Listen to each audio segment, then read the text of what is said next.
দেশ স্বাধীন হয়েছে, সেই স্বাধীন হওয়ার সময় কিন্তু অনেক বাঙালি ইংরেজদের সঙ্গে সংগ্রাম করেছে।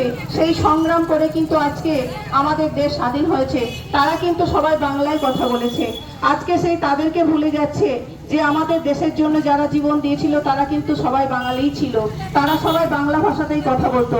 আজকে কোথা থেকে অমিত শাহ চলে আসছে, এই হিন্দি কথা বলছে, ভাবছে যে আমাদের এই ভারতবর্ষ বোধহয় হিন্দি হয়ে যাবে। আমরা বাংলা ভাষাকে সম্মান করি, শ্রদ্ধা করি। আমাদের বাংলা ভাষার সাথে আমাদের অনেক কিছু জড়িয়ে আছে। আমরা ছোটবেলায় যখন মা বলে কান্না করি, সেটা কিন্তু আমাদের বাংলা ভাষা। তাই এই বাংলা ভাষাকে সম্মান দিতে জানতে হবে, তবেই তোমরা কিন্তু এই বাংলায় টিকে থাকতে পারবে।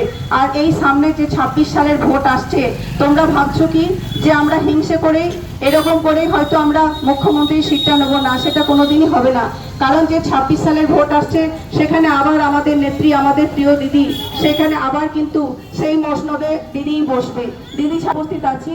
আর আমি এখান থেকে বলছি যে আমাদের 26-এ আবার আমাদের প্রিয় নেত্রী, আমাদের প্রিয় দিদি কিন্তু আবার মুখ্যমন্ত্রী হবে। আমরা সেই দিন আবার কিন্তু আনন্দিত, খুব গর্ববোধ করব বা আনন্দ উপভোগ করব যে আমাদের নেত্রী আবার আসবে।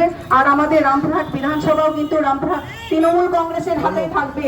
তোমরা যতই অপপ্রচার করো, তোমরা যতই যা কিছু করো শুরু করো, কিন্তু তোমরা কোনোদিনই বাংলাকে নিতে পারবে না। কারণ বাংলার মানুষ এত কিন্তু বোকা নয় যে জানে যে বিজেপি পদে পদে কি করছে।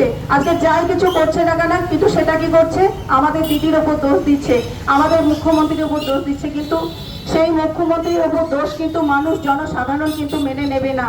কারণ আমাদের দিদি একটার পর একটা যে প্রকল্প করছে, সেখানে কিন্তু আমাদের সবাই সেই প্রকল্পের অংশীদার হচ্ছে। আমরা দেখছি যে দুয়ারে সরকার ক্যাম্প, আমাদের পাড়া